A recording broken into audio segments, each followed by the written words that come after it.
കേരള കേന്ദ്ര സർവകലാശാലയിലെ പ്രൊഫസർ കൈക്കൂലി വാങ്ങുന്നതിനിടെ വിജിലൻസിന്റെ പിടിയിലായി. സോഷ്യൽ വർക്ക് വിഭാഗം അധ്യാപകൻ AK മോഹനാണ് പിടിയിലായത്. മൈസൂരു സ്വദേശിയായ താൽക്കാലിക അധ്യാപകന് കാലാവധി നീട്ടി നൽകാം എന്ന് പറഞ്ഞാണ് AK മോഹൻ 20,000 രൂപ കൈക്കൂലി വാങ്ങിയത്. അരുൺ പൂപ്പറമ്പയുണ്ട് കാസർഗോഡ് നിന്ന്. അരുൺ, ഒരു അധ്യാപകനാണ് ഇത്തരത്തിൽ പിടിയിലാകുന്നത് കൈക്കൂലി വാങ്ങിയതിന്. എന്തൊക്കെയാണ് വിവരങ്ങൾ?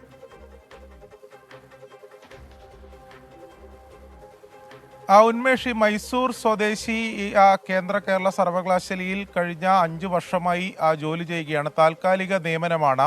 ഇതേ സോഷ്യൽ വർക്ക് വിഭാഗത്തിൽ തന്നെയാണ് ഈ പ്രൊഫസറായി അസിസ്റ്റന്റ് പ്രൊഫസറായി അദ്ദേഹം ജോലി ചെയ്യുന്നത്.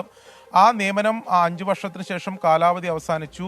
ആ നിയമനം കാലാവധി നീട്ടി നൽകുന്നതിന് വേണ്ടിയാണ് അതേ വിഭാഗത്തിലെ പ്രൊഫസറായിട്ടുള്ള ഈ AK മോഹൻ ഇത്തരത്തിൽ കൈക്കൂലി ആവശ്യപ്പെട്ടത്. 2 ലക്ഷം രൂപ നൽകിയാൽ ആ നിയമന കാലാവധി നീട്ടിത്തരാം എന്ന വാഗ്ദാനമാണ് നൽകിയത്. അതിന്റെ ആദ്യ ഗഡുവെന്നോണം 20,000 രൂപ നൽകണമെന്ന് ആവശ്യപ്പെട്ടു. ഇതേ തുടർന്ന് ഈ മൈസൂർ സ്വദേശി ഇത് വിജിലൻസ് പരാതി നൽകുകയായിരുന്നു.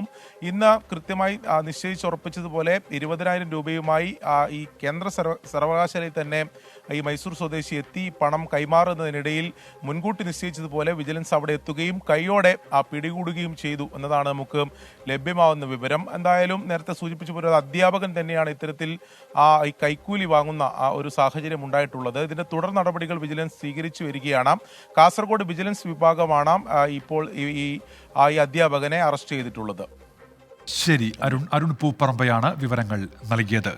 ആൽബർട്ട് തോമസ് ചോദിക്കുന്നുണ്ട്, ആരാണ് പുതിയ മേജർ ആർച്ച് ബിഷപ്പായി തിരഞ്ഞെടുക്കപ്പെട്ടതെന്ന് അദ്ദേഹം ചോദിക്കുന്നുണ്ട്. അദ്ദേഹത്തിൻ്റെ പേര് താങ്കൾ നേരത്തെ നമ്മൾ ആ വാർത്തയടക്കം നൽകിയിരുന്നതാണ്. മാർ റാഫേൽ തട്ടിലാണ് അദ്ദേഹം പുതിയ ആർച്ച് ബിഷപ്പായിട്ട് ഇപ്പോൾ തിരഞ്ഞെടുക്കപ്പെട്ടിട്ടുണ്ട്. നാളെയാണ് അദ്ദേഹത്തിൻ്റെ സ്ഥാനാരോഹണ ചടങ്ങുകൾ നടക്കുക എന്നുള്ള വാർത്ത. അത് നമ്മളടക്കം നൽകിയതാണ്. അദ്ദേഹം അങ്ങനെ ഒരു ചോദ്യം ചോദിക്കുന്നുണ്ട്. ഒട്ടേറെ വിഷയങ്ങളിൽ പ്രേക്ഷകരുടെ പ്രതികരണങ്ങളൊക്കെ ഇപ്പോൾ വന്നുകൊണ്ട് ഇരിക്കുന്നുമുണ്ട്. നമ്മൾ ആ കമൻറ്റുകളൊക്കെ കാണുന്നുണ്ട് വ്യത്യസ്ത വിഷയങ്ങളിൽ. അത് ആരോഗ്യ മേഖലയുമായി ബന്ധപ്പെട്ട വിഷയങ്ങളിൽ അബ്ദുൾ റസാഖ് പറയുന്നത്, കാരുണ്യ പദ്ധതി വഴി ഇപ്പോഴും തുക ലഭിക്കാത്ത ആ പദ്ധതി നിന്നുപോകുന്ന സാഹചര്യത്തെക്കുറിച്ചാണ് അദ്ദേഹം ചോദിക്കുന്നത്.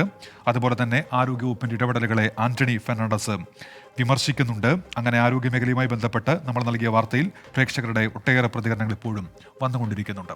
ലോകത്തെവിടെയായാലും ഏത് സമയത്തും 24 വാർത്തകളും ഓഗ്മെന്റഡ് റിയാലിറ്റി പാക്കേജുകളും എക്സ്പ്ലെയിനറുകളും വിശദമായി കാണാൻ ഞങ്ങളുടെ YouTube ചാനൽ നിങ്ങൾക്ക് സബ്സ്ക്രൈബ് ചെയ്യാം.